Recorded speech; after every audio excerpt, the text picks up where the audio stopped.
Evidence Not Seen by Darlene Deibler Rose.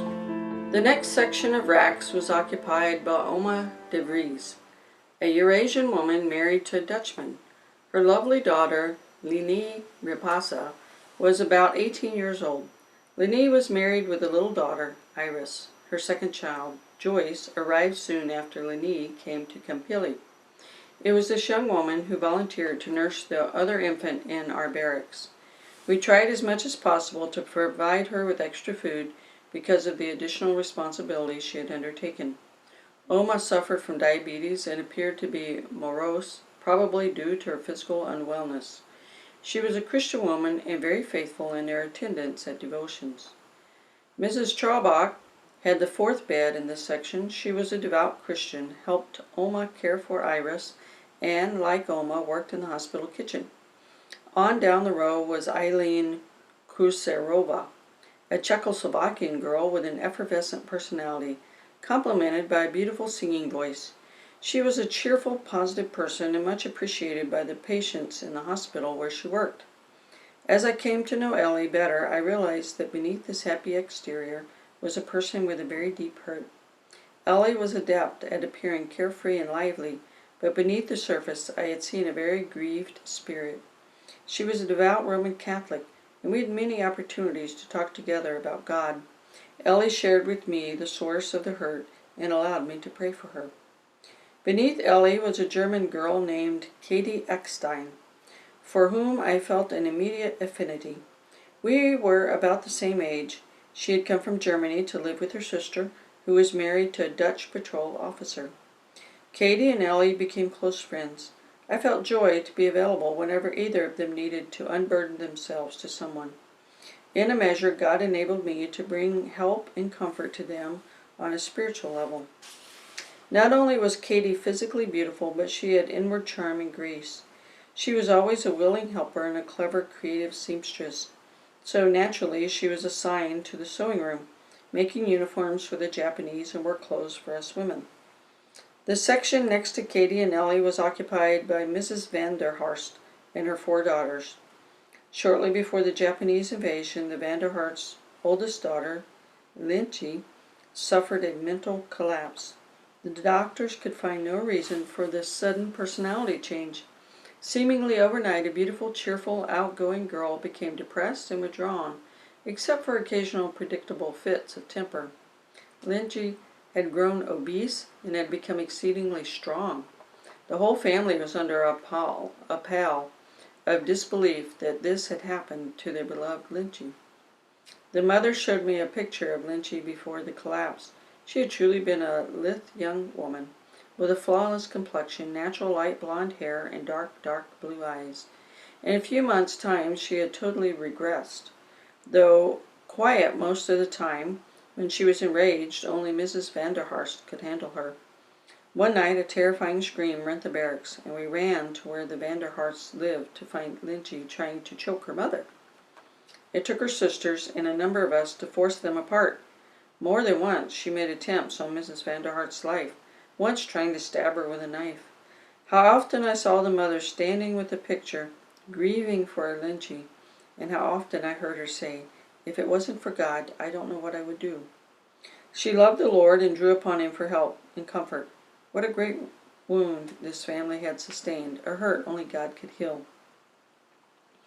The next daughter, Tina, was a physically strong, very clear, very dear girl with red hair. She worked at the piggery.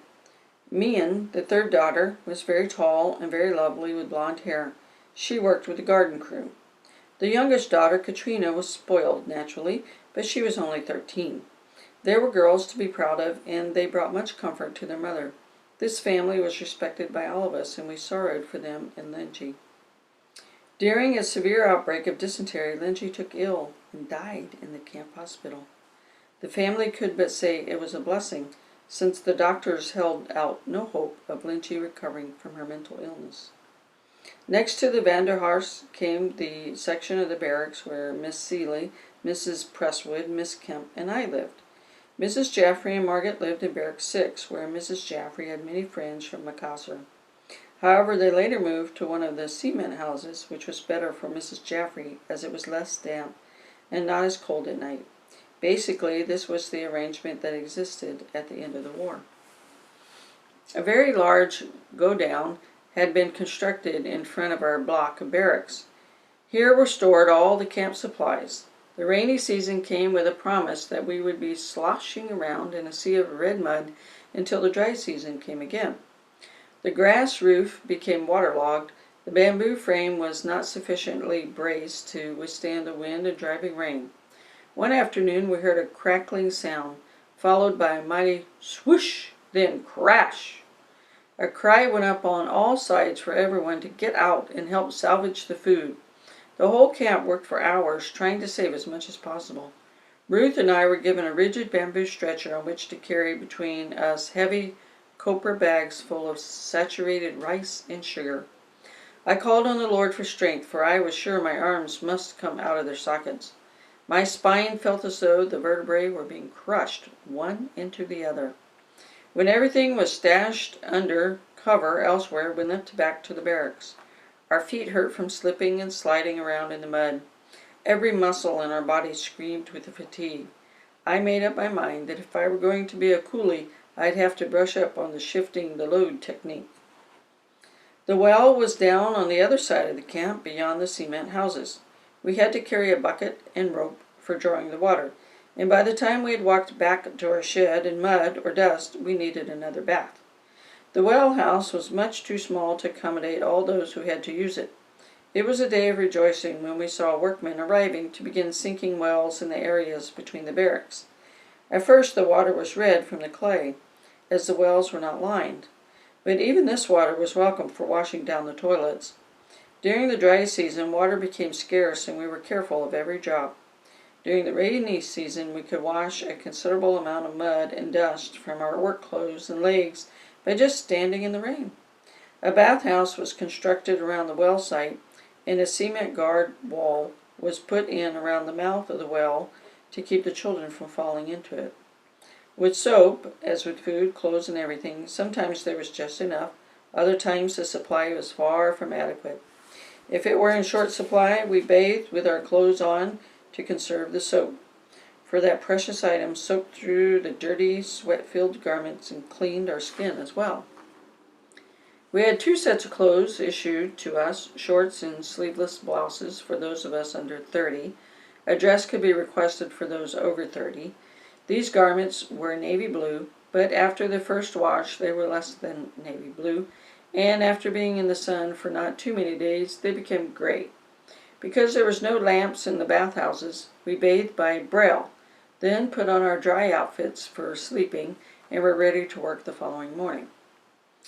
About 2 weeks after we had arrived from Malino, Mr. Yamaji was assigned to Kampili as permanent camp commander. Our isolation was so intense that very little of the outside world slipped across the moat or under the barbed wire perimeter of our 2-acre compound, but occasionally a rumor reached us. It was whispered that Mr. Yamaji had a maniacal temper and had just beaten to death an inmate in the men's camp at Parapara. We were dying for news of our own husbands, and those women who had sons also interned up the coast had double concern. But if the rumor were true, the new commander was certainly not the man to ask for that cherished information. We can only guess how our husbands must have felt, how helpless, how thwarted, how anguished, when they learned that this man was being transferred to Kampili as sole authority and arbiter over the lives of their wives and children. One morning the camp was called to assemble before the Kampili headquarter office to meet Commander Yamaji. A short, fat man with bow legs, he paced back and forth before those lines of women and children and a few remaining men. His face was round and moon-like, and his dark eyes watched from behind large, dark-rimmed glasses. His black hair was crew-cut, short, and spiky. When he issued commands, his parted lips revealed tobacco-stained teeth. He was dressed in a lightweight khaki uniform, short pants with knee socks, and a singlet under his lightweight shirt. We were to learn that when his temper was aroused, he was like a man who had gone berserk. He could be deathly ruthless. The second in command to Yamaji was an impudent young officer who bore the ill will of all. He strutted about and loved to remind us that we were his slaves. He often made an issue out of nothing. He was wholeheartedly abhorred. Beneath these two men, Mrs. Joustra continued to serve as the link in the chain of command between the women and children in the camp and their Japanese captors. She was 38, large and angular, with skin that seemed to be permanently sunburned. She was gifted with unusual organizational abilities. She wore glasses with light plastic frames, and her hair was braided and wound around her head. Her work attire was a pair of shorts, pedal pusher length, and a pair of heavy boots that amazingly lasted throughout the entire war years. She was a school teacher by profession, a fine woman who took her responsibilities seriously. As best she could, she juggled the incessant work quotas of the camp commander and the decreasing morale and physical condition of the women, for whom she felt great responsibility. Our days had been so busy since our arrival in Kampili that there had been little time to visit with Dr. Jaffrey. I went over with Margaret every week to cut his hair and trim his beard and mustache, but I missed the visits and the Bible studies. One early evening in July, after I had finished my barbering, we had quite a lengthy chat. Dr. Jaffrey loved people and had been relating anecdotes about those in his house on the other side of the camp. As Margaret and I rose from the bench to leave, he said, "Lassie, I love Mother and Muggy, but I'm so lonely for Russell." 2 days later, the big trucks rolled into camp, and all the men, with the exception of a carpenter and Dr. Marcel, and the boys over 16 were ordered to collect their baggage and board the trucks for deportation to Parapara. Dr. Jaffrey was to get his wish. He would be with Russell. From our barracks, Wang Mi Fu, Jan de Kaiser, and Robbie Paul were to be taken. We hurried to say goodbye to Dr. Jaffrey. He looked so regal with his white hair and close-cut beard and mustache, I felt like crying. Must he also be taken away? That day we said farewell to a prophet, a great man of God, and a dear friend, and we all knew it. After they had loaded the men into the truck, Dr. Jaffrey leaned toward me and said, "Lassie, whatever you do, be a good soldier for Jesus Christ." The echo of those words was to sustain me through the awful days ahead. Chapter 6. While darkness still shrouded the barracks, I listened to the stirrings of those about me. The grounds near the barracks had been completely denuded of trees, so there was never the cheerful twittering of birds to announce the new day and say, "Get up, you sleepyhead." I missed that. The day before, Dr. Jaffrey had been taken away, and my heart felt especially heavy. How grievous for Mrs. Jaffrey and Margaret. Lord, what will this day bring forth? Remember, you promised that, as my days, so shall my strength be. I pulled my mosquito net out from around my mat and threw it up onto its ceiling, held taut by ties fastened around the bamboo poles at each corner of my rack. There was no need for dressing. I had slept in my clean work suit. Looking down the length of the barracks from my lofty perch, I could see that the pot parade, as we called it, was underway. Never did we venture out to the latrines in the dark of the night without a stick and a prayer that no rabid dogs would be on the prowl. Having refreshed myself at a tin of water set ready the night before, I picked up my tin plate and spoon to join those already in line to be served at the porridge drum.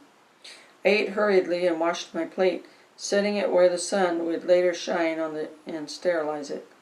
Then I ran with a few others from our barracks to the calisthenics class.